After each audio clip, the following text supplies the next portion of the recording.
inzoka y'umuringa yarimanitswe ku giti, uwayibonaga wese agakira. Burya uwo bavuga ni Yesu, wagaragazwaga ku musaraba, uburaga amaso akamwizera, yahawe ubugingo buhoraho. So rero ni Mose yaravuze ngo Imana yabwiye Mose ngo shyira inzoka y'umuringa ngo uyimanike ku giti, ariko none agakiza duhawe na Kristo atubwiye neza ko nta wava mu kiganza cye yamaze kumufata, uretse no kuba wava no kuba hari icyagukuramo, nawe ntiwabasha kwikuramo.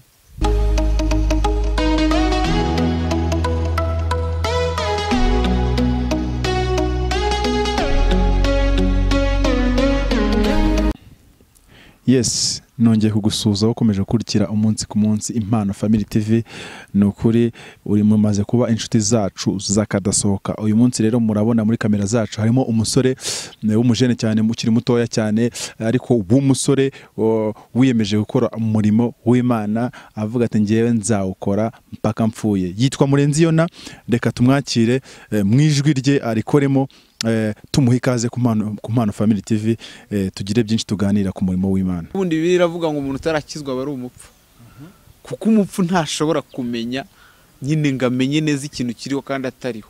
Ariko noneho Bibiri kuvuga ngo namwe yarabazuye ubwo mwari mupfuye muzize ibyaha n'ibicumuro byanyu, minsi twari dupfuye.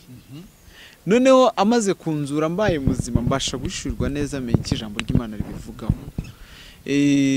Noneho hari abantu batarizera Kristo, kandi aba mu idini, ari umupasiteri yaranabatijwe. Bimeze nka bya bindi by'ukuntu Abrahamu ngo yashyizweho ikimenyetso nyuma y'uko amara gukizwa, cyangwa se yashyizweho ikimenyetso cyo gukebwa, agishyirwaho nyuma. Ni ikimenyetso cyagaragazaga yuko nta muntu ukwiye kubatizwa atarizera. Urabanza ukizera ukabona kubatizwa.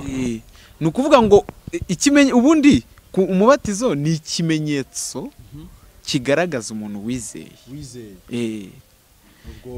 Ntago aricyo kiguhesha ijuru. Ubwo bijyanye nuko ndi kubyumva, nshingiye kubyo ndi kumva, bivuze ko abantu benshi baracyari mu nabyita ngo iki dilemma, bari mu idini ariko ntibarizera Kristo. Ugasanga umuntu ajya kubatizwa nk'umuhango cyangwa se azi ngo arahita akizwa direct, nyamara mu by'ukuri atarakira kwizera. Reka nse nubigereranyaho gato. Hari abana batoya, njye nabaye muri Katolike, hari abana batoya ababyeyi babo barabizereraga, bamara kubizerera bakabatizwa, bityo ngo bakabarwaho gukiranuka, nyine bakaba bakijijwe. Ariko se niba Bibiri tubwira ngo wibuke icyanditswe abantu bose bajya bavuga ngo kuko Imana yakunze abari mu isi cyane ngo byatumye itanga umwana we w'ikinege ngo kugira ngo umwizera wese atarimbuka. Noneho Bibiri ivuze ngo umwizera wese atarimbuka. Noneho urabona uwo mwana baramwizereye, arabatijwe ngo abazweho gukiranuka, kandi bivuze ko ari umwizera. Hari ubwo Bibiri ivuze ngo umwizerera. Ntabwo Bibiri bivuga ibyo bintu, ivuga ko umwizera. Still uwo mwana aracyari umunyabyaha, ntarizera. Bikeneye yuko yizera ku giti cye, kandi kwizera ni ukwemera ko umaze kwakira ibyo wari wiringiye kuzabona. Ni ukuvuga ngo niba ari ubugingo twiringiye ukaba utarabwizera, uzarimbuka nturizera. Nicyo kintu rero ibyo bintu nabisanisha na kwa kundi no mugani w'Abanyarwanda bavuga ngo nimba ari umugani nimba ari imvugo rusinze, ariko biri hafi aho. Bavuga ngo umwana ni umuziranenge, umwana muto ni umuziranenge. Kuziranenge nko mu ndangagaciro z'umuco nyarwanda, tuzi ko umuntu uziranenge ari umuntu nta makemwa, utagira ikintu kimwe kibi kimurangwa. Babihuza gute no kuvuga ngo umwana wavutse bakamwizerera akabatizwa? Umwana kandi tumufata tumubishyize mu muco nyarwanda, dusanga umwana ari umuziranenge. Kuki uvuga ngo uwo mwana ntabwo ijuru yazaribona nta nubwo abakijijwe. Bivuze nk'umuntu ubundi Bibiliya yo ihita ibivuga ngo bivuze nk'umuntu ndetse n'abantu babivuze n'abantu ariko Imana ijambo ry'Imana nyine Imana yivugiye mu kanwa kayo mu ijambo ryayo iravuga ngo kuko yemwe ngo narabazuye ngo ubwo mwari mupfuye muzize ibyaha n'ibicumuro byanyu ngo ndetse ngo igicumuro cy'umwe ngo cyaragiye kijya muri bose kirakwirakwira. ni ukuvuga ngo kuba Adamu yaracumuye twese twahise tubarwaho gukiranirwa, twabaye victime cyangwa byatugizeho cyane twese byatugizeho ingaruka duhita tuba abanyabyaha. Bisobanuye iki? Mu bundi buzima n'umwana uvuka wese umwana avukana ubucakura, avukana ibibi. Impamvu noneho tubivuga nk'abantu tukagaragaza yuko umwana ari umuziranenge, umwana ntavuga, umwana iyo umusubije ntacyo yavuga kuko nyine nta kintu afite cyo kuvuga. Ni muri iyo sanse babivugamo, ariko ijambo ry'Imana ryo rimugaragaza nk'umunyabyaha direct. Uratekereza yuko umwana ashobora kugushuna ari mutoya? Hari abana barumana bakimenya nyine ni ishusho igaragaza ko umwana ni mubi. Umwana ngo iyo yameze amenyo ngo burya ngo aba yakuze, ngo niyo mpamvu ngo niho aturuka ngo umwana utaramenya amenyo ngo abafite ukuntu ngo akiri umuziranenge, ngo ariko ameze amenyo kubera ko atangira kurumana ngo satani aba yamusuye. Ibyo bintu bivuga iki nk'umukristo? Umwana ikintu namuvugaho, Bibiliya iravuga ngo twese twakoze ibyaha ngo ntitwabasha gushyikira ubwiza bw'Imana. Ni ukuvuga ngo nta ntungane n'imwe irimo igaragara. Bibiliya navuga ngo wisi ntungane ngo abayise Imana inyabinyoma, abayitutse Imana, abayitutse. Kandi nanone biri kongera ikatwereka tubarwaho gukiranuka. None uko ni ugukiranuka kuko Bibiliya irabivuga iyo dusomye neza mu Baroma ibice 3:21 ngo noneho ngo hariho gukiranuka gushya, ngo kutari ugukiranuka duheshwa n'amategeko, ahubwo ari uko duheshwa no kwizera Kristo. Niyo life noneho nshaka kugira ngo tuzemo twinjira no kubihuza n'inganzo yanjye. Hanyuma ni naho tugiye kugaruka. Urakoze cyane. Tugaruka nyine no kubihuza n'inganzo yawe. Twari turi kuvuga ngo wabyinjiyemo ryari, aho wahereye uvuga ko watangiye muri Sunday school like mu makorari, uvumbura ko ushobora kuba uri mu bintu ari kubeshya. Hari ryari uwo munsi waduhangishije kugira ngo dusanishe n'ubuzima tubayemo butandukanye natwe turebe aho duhagaze? Ndabyibuka narindi mu mwaka wa 3 segonderi, gusa sinahise nkora indirimbo, ariko ngeze mu wa 4 mu wa 4 ndumva ari 2013 ndangije haba ibintu by'amarushanwa yabaga bita Himbaza Award mu turere. Hari umunyamakuru asakuza kundeba aravuga ati se ko njya nkubona uririmba ukora iki, wazaje ukajya muri ayo marushanwa? Ndangije nyajyamo, maze kuyajyamo ndatsinda, maze gutsinda bankora indirimbo 2. Kubera icyo gihe ntago nari nagambiriye kuba umuhanzi pe, numvaga ari n'ubukubaganye ibintu by'abahanzi, numva abahanzi bose yaba mu gospel n'umusekera nkumva ari ibintu biri aho ngaho, umuntu ashaka kugufata nkaho winjiye mu kintu kitari cyiza. Kandi still nari umunyeshuri nagombaga kwiga, ariko ikibazo cyabaye nyimara kuba umuhanzi iwacu bahise batekereza ko ngiye kureka kwiga kandi ari na gospel.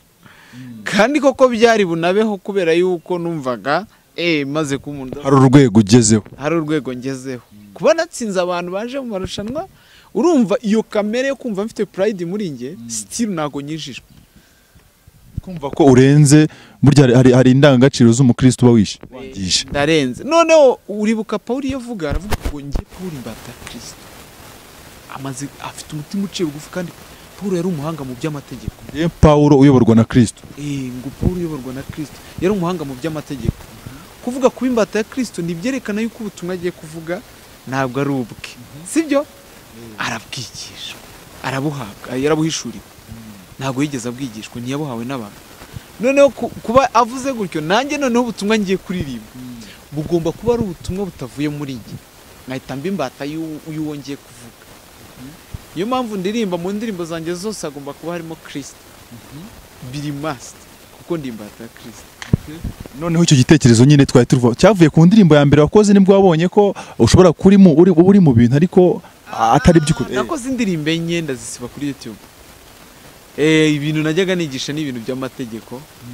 Uribuka Paulo ngo yajyaga arenganya ubwoko bw'Imana ngo abuziza ko tubahiriza amategeko kandi y'Imana. Uratekereza? None ngo Paulo ahuye na Yesu ku nzira ijya Damasiko ngaramubwira nyine Yesu aramubwira ngo Sawuli undenganyirize iki? Ngo yikubita hasi ngaravuga ngo urinde mwami gongurame. Guhera icyo gihe atangira kwigisha ubutumwa bw'ubuntu bwa Kristo. Noneho nanjye nasaga nk'umuntu nkacira abandi manza nkabahora yuko batubahiriza amategeko y'Imana kandi nanjye ubwanjye ndayica. Kumbi nigize Imana. Kuvuga ngo kubera nkuko nkurikije ko ndi kubyumva wamaze kubona ko umaze gukora iyo competition urayitsinze utsinze abantu barenga bangahe wumva urarenze uravuga ati none ngiye kujya mvuga byumvikane mu bantu batandukanye ko urumva nimba ari kuri YouTube bashyize indirimbo kuri YouTube ikarebwa n'abantu barenga ibihumbi bivuze ko hari abantu benshi bakumva. Rero iyo umuhanzi aravuga ariko burya n'abahanzi bararema, iyo uvuze ikintu abantu bakakireba bakagikunda burya wubatse ikintu mu bantu, ubwo utangira kugendera kuri ibyo bintu kumva ko nyine urenze. Ariko nyimara kumva gutyo nyuma nza kwizera, maze kwizera uku nguku duheshwa no kwizera Kristo nyakuri. Ikintu cyambayeho kiratangaje, nahise nangira kumva mbaye imbata Kristo koko.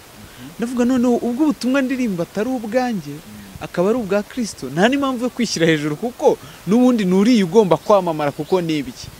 Nukuvuga ngo ni uramutse ukorera urugero ukavuga ngo ngewe nkora ku Impano Family TV, ukavuga si ngewe owner, si ngewe nyirayo, nukuvuga ngo ibyo nakora ibyo ari byo byose n'ubundi haramamara Impano Family TV na nyirayo, ni brand.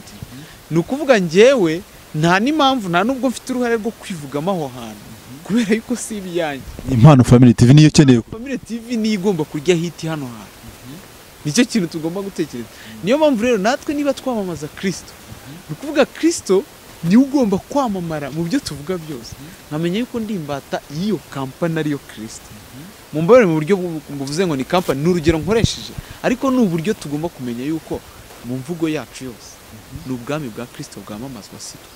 Hari urugero rwiza ukoresheje nkunze uvuga ati Murenzi Yonah Mr ICYOWANDEMEYE.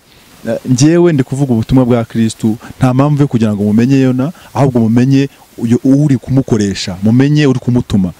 Muzi Impano Family TV muzi ibiganiro bitandukanye ikora, nta mpamvu yo kugira ngo umenye uri kubikoresha, ariko cyane biri kunyuraho niyo ukwiye kumenya kugira ngo umenye aho uzajya ukura ubutumwa bwubaka bufite umumaro ku bantu batandukanye. Urwo rugero ruranshimishije cyane. Hanyuma Murenzi Yonah uracyari muto nkuko mbibona, watubwiye ko uri gusoza kaminuza nako wayisoje, bitabo utegereje kwambara nkuko nabyumva. Nategereje kwambara kugira ngo umusore wize kaminuza wanyuze ahantu hatandukanye muri societe zitandukanye arambe mu murimo cyangwa se abe mu murimo w'Imana, ubona nizihe mbogamizi niki gisabwa kugira ngo umuntu abe yagendera muri uwo murimo? Nimba ari n'amasengesho, nimba ari n'icyo tubwiye ko ari ubuntu bw'Imana, ubwo buntu bw'Imana buboneka bute?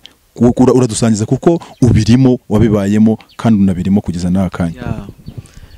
Ikintu nababwira ni kimwe, hari ubutumwa twigishijwe buhabanye n'uko ijambo ry'Imana ribivuga. Bibiliya nibitubwira ngo twebwe twakijwe n'ubuntu kubwo kwizera, ngo ntago biva kuri twe ahubwo ni impano y'Imana, ngo nta nubwo biva ku mirimo, ngo kugira ngo hatagira umuntu ubyirarira. Icyo kintu kirimo kuvuga iki? Kirimo gukuramo uruhare rw'umuntu kumva ukuntu yumva ashobora kwishoboza kugera mu ijuru. Na Paul yarabivuze ngo yagerageje gukora ibyiza ngo ibimutanga imbere, ariko aranje avuga ngo noneho ngo menye neza ko atari njye uri ahubwo ari Kristo uriho muri njye, ngo ibyo akora byose mu mubiri abishozwa no kwizera Kristo. Ikintu kidushoboza kubigumamo nuko n'ubundi twakiriye Kristo ari udukomeza, ariko none agakiza duhawe na Kristo atubwiye neza ko nta wava mu kiganza cyamaze kumufata, uretse no kuba wava no kuba hari icyagukuramo, nawe ntiwabasha kwikuramo. Rero hari abantu nyine bakizwa bagasa naho bavuye ku isi batakibaho. Nk'ubu urugero, ngewe nkunda kwambara gutya, sinjya nkunda kwambara ibintu ngo nambare wenda urugero makote nyine ntago nkunda ibintu nyine n'amatise si uko ari bibi ahubwo nyine mba numva nambaye nkikwiza nkumva birandyoheye gutya nk'umusore ntago rero imyambaro n'ubundi buzima ubwo ari bwo bwose nyine sinabyo tureberamo cyane mu kwizera Kristo gusa ni byiza yuko mu Kristo agomba kuba afite imyitwarire myiza bityo bitaba inkomyi y'ubutumwa bwiza ku bandi ariko sinyakunda kwifunga mu buzima busanzwe nkunda kuba inshuti n'abantu batarakizwa ngiye abantu batarakizwa ntago bambangamira cyane ndetse n'abakijijwe so bityo iyo ngize amahirwe yo kuba mbonye abantu batarakizwa mbonye opportunity ikomeye kugira ngo mbwirize ubutumwa tekereje niba ari iterambere ry'igihugu ngomba kugira uruhare muri iyo mikorere ndabikora ariko byose bihesha Imana icyubahiro nkatekereza umukristo akwiriye kubaho nako kundi birivuga ngo idini nyakuri ngo nirifashe imfubyi n'abapfakazi nahindutse ibitekerezo byanjye numva yuko umutungo wanjye ugomba kuba ugambiriye mu kuba wafasha abagenzi banjye ndetse wagira n'icyo ukora muri bene data niba mfite hari ubwoko runaka butaramenye ubutumwa bwiza mujya mwumva missionnaire turaba mu bashaka nshobora kureyizinga support ikagenda igashyika kuri bari abantu barangiza ba bantu bagiye kubwiriza bakagira ikintu bahindukaho cyase bakabona ibyo barya bityo bakabona imbaraga zo kujya kwigisha abantu nkabitekereza no mu rugo ndetse no kuba nagaragara neza bigahesha Imana icyubahiro reka mbabwire mwari muzi yuko iyo urugo rusa nabi aba ari ikibazo mu buryo bwa gikristo urabihuza gute ndabihuza n'ubuzima ntago kuba umukristo ari ubukene kuko Kristo ugomba gushaka ubuzima ubwo ari bwo bwose bushoboka ugakora kugira ngo ubashe kuhesha Imana yes murenzi turagana no ku musozo uri umuhanzi uri umunyeshuri ariko uragusoza ariko n'ishuri ntago bivuze ko rirangiye tuziga n'ahandi hanyuma turi kugana ku musozo ndagira ngo murenzi wenda uraza no kudushyiraho hari akarimbo kawe nabonye sinzi wenda uraza kudufasha tubwire inkoni y'umuringa inzoka y'umuringa ni inzoka y'umuringa inzoka niko kane wantu ndi kugana tugana ku musozo inzoka y'umuringa urabihuza gute umuringa tuzi ko hari imiringa ikozwe muri za diyama zahabu n'iki inzoka y'umuringa mu ijambo ry'Imana gira ikintu bivugaho tugana no ku musozo ya burya Bibiliya yose ni Kristo Bibiliya yose ivuga Kristo ibyahumetse nyine mbere na mbere y'umuringa yarimanitswe ku giti uwayibonaga wese agakira burya uwo bavuga ni Yesu wagaragazwaga ku musaraba uburaga amaso akamwizera yahawe ubugingo buhoraho so rero ni Mose yaravuze ngo Imana yabwiye Mose ngo shyira inzoka y'umuringa ngo uyimanike ku giti ngo umuntu wese uri buyibone ngo inzoka yariye wese arakira cyagiye Abisirayeli bahuye n'ikigeragezo cyo guterwa n'inzoka mu butayu arangije aramubwira ngo umuntu wese uri buyibone arakira uri bugiriye initiative vuga ngo ndizeye ikanyirebeho yari ishusho igaragaza umuntu inzoka yariye n'umwe yabwiye akora icyaha kandi amaze gukora icyaha Imana yaravuze ngo ngukuyeho umwuka wanjye muri make kumukuraho umwuka wayo spiritual abaye dead arapfuye mu buryo bw'umwuka noneho Imana itubwira Mose ngo shyira inzoka y'umuringa yagendaga ibagaragariza ishusho y'ukuntu Kristo bizagenda wibuka ko Kristo na Yesaya muhana aravuga ngo yakuze ngo ameze nk'igishenjegeri ngo adakunzwe iki ibyo bintu byose ariko byavugaga Kristo arangije noneho aramubwira ngo shyira inzoka y'umuringa ngo imanike ku giti umuntu wese uri buyene arakira none iyo dusomye tukamanuka tukinjira noneho mu isezerano rishya Bibiliya ituvuga ngo noneho ngo umwana w'umuntu ngo nk'uko Mose yamanutse inzoka ngayimanika ku giti ngo umuntu wayibonye wese yarakize ngo ni nako n'umwana w'umuntu azamanikwa ngo bamubambe ngo uburi bwubura amaso wese akabona akamwizera akamubona akamwizera ngo wese ngaha azahabwa ubugingo. Yes, Murenzi Yonah, turi kugana ku musozo. Tugana ku musozo, ndagira ngo experience zitandukanye ku buzima butandukanye mu buzima bwa Gikristo, ugerageza no kusanisha no mu buzima busanzwe, uduha n'ibyanditswe bitandukanye. Tugana ku musozo, ndagira ngo ugire ubutumwa uba wagenera abantu bumva ko bakijijwe ariko bagifite utuntu twinshi batarakemura, kuko twabibonye ko nimba nzi ko ndi muri Kristo ari ngiye wabyishakiye, ari ngiye wabiharaniye, nabonye ko nibeshya. Nicyo wabwira abantu bameze gutyo. Hanyuma tunasoza, unatwereka umurongo mwiza abantu dukwiye kugenderamo, udufasha wenda gwifashije ibyanditswe se cyangwa se na experience ufite, hanyuma tugane ku musozo. Okay, natinda cyane, nasoza mvuga ngo Bibiliya iravuga ngo abiringiye imirimo itegetswe n'amategeko bose nibivume. Ni mu Bagalati ibice 3:10. Kandi dukizwa n'ubuntu kubwo kwizera Kristo, ntago biva kuko tubishaka, nta nubwo tubikorera, ahubwo tugende dushakisha ibyo bintu tubitekerezeho kugira ngo tumenye ko dukizwa n'ubuntu bwa Kristo, tudakira kubera twebwe. Ikindi kintu gatoya nabwira ku bantu b'aba Kristo, Bibiliya iravuga ngo nta mwenda wundi twasigiye keretse urukundo. Icyo kintu Bibiliya ibivugaho ngo nimukundane rwa rukundo nk'urwo Kristo yakunze itorero. Kandi Kristo yakunze itorero aryitangira kugira ngo ribone ubugingo buhoraho. Noneho twebwe twageranya dute tugakunda bene data nk'uko Kristo yakunze itorero. Icyo twakora ni ukubabwira ubutumwa bwiza bakizera, bityo bikabahesha ubugingo buhoraho, tukaba tubakunze nk'uko Kristo yakunze itorero. Ibindi Imana ibamugisha, ndabakunda cyane. Okay, urakoze. Ni Murenzi Yonah, ni umuhanzi uririmba indirimbo zo guhimbaza Imana. Wamubona kuri YouTube channel yitwa Icyoyandemeye TV, Mr Icyoyandemeye. Link tureshyira munsi muri commentaire, irabiri pinned.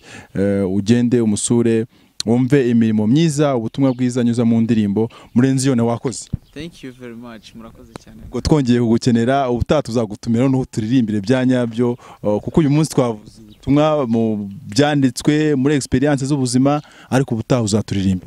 Ngewe ndahari ibihe byose kabisa ubutumwa bwa Kristo. Wakoze cyane Murenzi Yonah, wakoze cyane ukomeje gukurikira Impano Family TV. Ibiganiro nk'ibi ngibi twakwijije ko ari umunsi ku munsi, uzakomeza kubikurikirana. Wowe icyo usabwa ni ukora subscribe kugira ngo utazacikwa n'ibindi biganiro tuzashyiraho. Commentaire ibyo tubona twahindura, ibyo ubona dukora nabi, ibyo ubona dukora neza dushimire, ubundi tubane nawe umunsi ku munsi. Ciao ciao.